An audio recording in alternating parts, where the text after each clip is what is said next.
Salut à tous, aujourd'hui et pour la troisième semaine de suite, on va parler de Batman. Et évidemment, on va parler de par où commencer les comics Batman. Et encore une fois, on s'attaque à un gros morceau. Un comics qui est considéré comme un vrai classique du personnage de Batman, écrit par deux superstars des comics, Jeff Lobb, qui a écrit un long Halloween dont j'ai parlé il y a 2 semaines, et Jim Lee, dessinateur mondialement reconnu comme étant un des meilleurs depuis les années 90. Ce récit, sorti en 2002, qui va introduire un nouveau méchant en la personne de Silence, va énormément se vendre et à juste titre.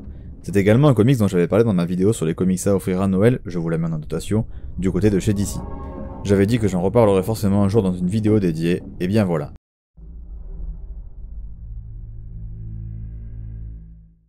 Batman se retrouve assailli par tous ses ennemis. Lorsqu'un mystérieux personnage qui simule son visage sous des bandelettes apparaît, son nom, Silence. Son but, harceler le justicier jusqu'à lui faire perdre la raison. Catwoman saura-t-elle lui apporter l'aide et le réconfort dont il a cruellement besoin?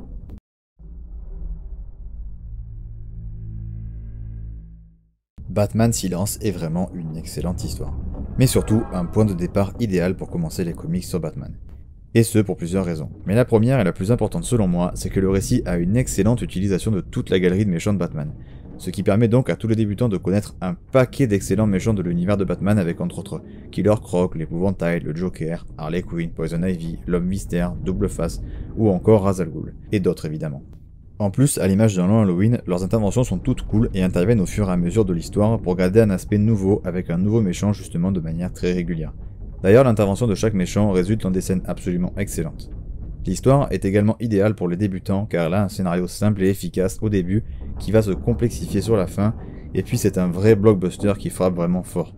Mais le récit reste quand même une enquête qui plus est ultra intéressante. Niveau rythme, ça va très vite. C'est très réfléchi avec des interludes dans l'enquête qui servent de développement au personnage pour ne pas lasser le lecteur. On rentre d'ailleurs tout de suite dans le vif du sujet dès le tout début du récit, on est vraiment happé et ça ne nous lâche jamais. Surtout grâce à un premier numéro hyper efficace et très intriguant qui continue dans les numéros suivants. On a le droit à des confrontations avec Batman et Silence également très rapidement dans le récit. Chaque issue de manière générale est excellente, on n'a aucun temps mort. Les scènes iconiques s'enchaînent comme les méchants. Pour rentrer un peu plus dans le détail de l'histoire, on s'aperçoit que chaque méchant de Batman agit bizarrement et hors de ses habitudes. Killer Croc vole de l'argent, Ivy essaie de s'en prendre à des personnages largement de sa portée. Tout ça est évidemment un plan savamment orchestré par le grand méchant, Silence. Une intrigue qui, même si comme je l'ai dit ça va à 100 à l'heure, elle prend quand même son temps pour mettre en place beaucoup de choses pour rendre l'histoire plus complexe et intéressante, le tout avec des morts marquantes dans des scènes iconiques, notamment une. À côté de ça, une des plus grosses forces de l'histoire, c'est les débuts de l'histoire d'amour de Batman et Catwoman. Ce récit est d'ailleurs quasiment une histoire avec Batman et Catwoman en tant que personnages principaux qu'une histoire solo de Batman. La relation entre Batman et Catwoman est donc au centre du récit avec une écriture lente et très intéressante. Jeff Lobb a parfaitement compris Batman et Catwoman et il le prouve encore après un long Halloween. D'ailleurs le récit a aussi une excellente utilisation de la Bat Family et de leur coopération. Enfin, de toute façon, il y a globalement une excellente utilisation du Batverse et des personnages qui le composent. Huntress, Nightwing, Oracle, Robin, etc. Le récit met d'ailleurs beaucoup l'histoire des 3 Robins en avant. De leurs forces, de leurs faiblesses, mais surtout de ce qui les différencie fondamentalement. Il y a aussi une utilisation de l'univers d'ici, avec une apparition de Superman pendant quelques numéros avec d'ailleurs un combat incroyable. Mais malgré cette quantité de personnages très élevée, ce qui est bien, c'est que pour une majorité d'entre eux, il y a une recontextualisation des personnages présents à chaque fois pour comprendre qui est qui, ce qui est encore plus nécessaire au vu des retours inattendus de certains personnages. L'histoire dure d'ailleurs plusieurs mois dans la temporalité de Batman. Ça entame d'ailleurs vraiment le moral de Batman tous ces mois à se faire traquer. Le comics a aussi des retournements de situation et des fausses pistes vraiment excellents, et le comics va aussi voir le retour d'un ami d'enfance de Batman, Thomas Elliott, qui d'ailleurs devient très important dans l'histoire et le développement de Batman, notamment grâce à des flashbacks pour raconter l'histoire de Bruce et de Thomas Elliott dans un style d'ailleurs graphique complètement différent du reste du récit. La majorité du récit possède une narration dans la tête de Batman très présente et hyper intéressante qui permet beaucoup de choses comme par exemple d'écrire ce qui se passe ou savoir ce que pense Batman. D'ailleurs, grâce à cette narration, dès le début du récit, on a le droit à une scène pour faire comprendre le niveau de précision avec laquelle Batman prépare ses interventions, et son intelligence et sa rapidité une fois sur place. Ou encore, une scène où la narration est incroyable, c'est dans la scène avec le Joker. Bordel, la scène avec le Joker est parfaite sur tous les points, avec au passage un historique des méfaits du Joker. Et parlons maintenant de la fin, avant de parler un peu de l'interview de Jeff Lobb et Jim Lee sur le récit. La fin a fait débat dans le sens où certaines personnes trouvent, et à juste titre, qu'elle ne fait pas fin d'un récit complet, car elle laisse un truc en suspens qui est un peu dommage. Mais perso, j'ai trouvé la fin vraiment dantesque, avec un combat final incroyable, D'ailleurs, je trouve la fin de manière globale vraiment quasiment parfaite, avec un mystère incroyable qui laisse la place pour des suites, et vu les suites, on ne peut que remercier Jeff Lobb des portes qu'il a ouvertes. Et du coup, terminons avec des infos que j'ai trouvées pertinentes de l'interview de Jeff Lobb et Jim Lee. Déjà, ils remettent un peu le comics dans son contexte en disant que le succès qu'ils ont eu a vraiment dépassé toutes leurs espérances. Parce qu'à l'époque, c'est vraiment un comics qui a bouleversé l'industrie des comics. Ensuite, ils continuent en disant que le récit a un scénario taillé sur mesure pour permettre à Jim Lee de dessiner plein de méchants de l'univers de Batman. On s'aperçoit au fur et à mesure de l'interview qu'on a un scénariste et un dessinateur en symbiose parfaite également. Mais aussi que tout a un sens dans le récit. Au final, tout était vraiment réfléchi. Quand Jeff Lobb est arrivé sur le titre, un de ses buts était de bouleverser le statu quo de Batman. Et Jeff Lobb voulait également démontrer avec ce récit quelque chose de très fort, c'est que le meurtre des parents de Bruce ne suffit plus avec le temps à le motiver. C'est vraiment une chose que je trouve fascinante et très peu utilisée par les auteurs de Batman, ce qui rend le récit encore mieux, encore plus intéressant et encore plus unique. Mais maintenant, passons aux personnages.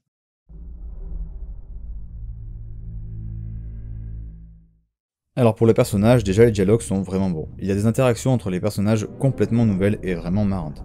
C'est évidemment une histoire beaucoup axée sur ces personnages et sur leurs relations, Bruce et Selina et Thomas Elliott évidemment en tête.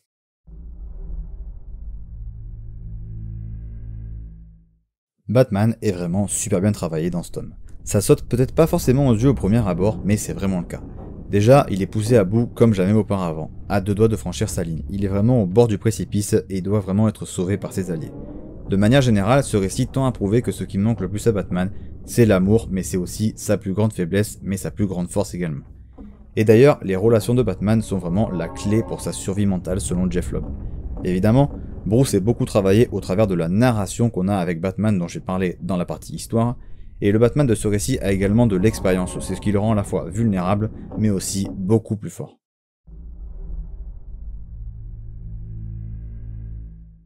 Catwoman est vraiment ultra cool et intéressante dans ce récit. Elle a une place hyper importante, et on est clairement sur un récit en duo pour les deux personnages.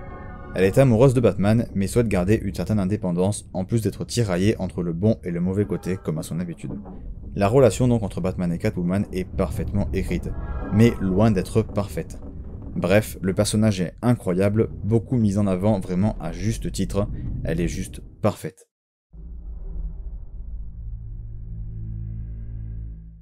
Alors pour Hush, étant donné que je veux garder le mystère absolu de son identité, je ne peux pas trop vous en dire car sinon ce serait carrément du spoil. Mais je peux vous garantir que c'est un personnage excellent et super bien travaillé.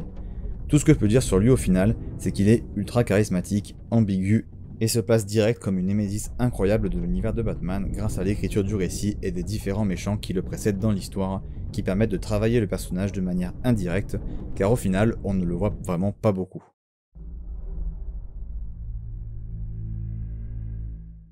Un mot rapide pour les autres personnages du récit, qui ne sont que peu présents, mais dont je me devais de parler. Déjà Robin, Tim Drake toujours cool, et c'est un récit qui m'a fait un peu plus apprécier le Robin le moins aimé finalement. Ensuite Nightwing qui est particulièrement intéressant, notamment dû au regard de Batman sur lui. Batman a de l'admiration pour Nightwing, il est à la fois fier de lui et du travail qu'il a réussi à accomplir et de l'homme qu'il est devenu. De toute façon, de manière générale, la relation Nightwing-Batman est trop cool. Ensuite Huntress est toujours aussi badass et elle est très rapidement développée au travers du côté mentor qu'a Batman avec elle. Ensuite, Thomas Elliott est un personnage plutôt intéressant, notamment dans sa relation avec Bruce, et malgré son faible temps d'apparition, Gordon prouve encore qu'il est le phare de la raison dans toute la folie que représente Gotham pour Batman. Puis évidemment Alfred qui a notamment une analyse du comportement de Batman très juste au travers de paroles qu'il échange avec Catwoman. Poison Ivy, comme à son habitude, est très cool, de même pour Double Face, mais je trouve que c'est le Sphinx qui se détache le plus des autres méchants. C'est le Sphinx notamment grâce au dialogue incroyable qu'il a avec Batman et sa place dans le plan de Hush qui je trouve le rend vraiment important et intéressant.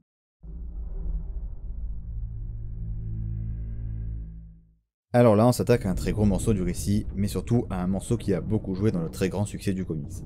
Parce que c'est simple, Jim Lee sort une masterclass. C'est hallucinant. Déjà pour commencer, le niveau de détail est insane, que ce soit les reflets, les décors, qui d'ailleurs sont fantastiques, point bonus pour la Batcave, mais de toute façon, tout est absolument parfait et magnifique. Il y a des moments iconiques tous les 3 pages, c'est un truc de fou. Toutes les issues, genre littéralement. Les doubles pages sont absolument folles et il y en a vraiment beaucoup. Vraiment ça se voit rien qu'au merchandising qui s'est vendu autour de l'œuvre, énormément de posters et autres qui se vendent sur Batman sont souvent tirés de Batman Silence et c'est pas pour rien. Les scènes d'action sont parfaitement chorégraphiées et dessinées et de manière hyper dynamique, Les pages ont pour la majorité un découpage de cases hyper intelligent, Jim Lee gère tous les changements d'ambiance et de décor à la perfection, l'attention portée aux détails comme je le disais au début par Jim Lee est vraiment folle. Vraiment, hein, pour la quasi-intégralité des choses, il va jusqu'à imaginer toute une histoire pour un simple objet pour rendre l'intégralité des détails cohérents, et il met d'ailleurs également des références absolument partout. Parfois, il y a même certaines images du passé qui font écho au futur. En fait, c'est simple, ce qui peut être une référence avec Jim Lee dans ce récit sera une référence, rien n'est laissé au hasard, c'est vraiment un truc de dingue. Chaque détail est pensé à l'avance, et si on fait vraiment attention, on a des indices sur ce qu'il va suivre. Et pour finir, Jim Lee s'inspire également de peintres pour certaines de ses covers. Voilà, petite info comme ça pour terminer sur la partie dessin.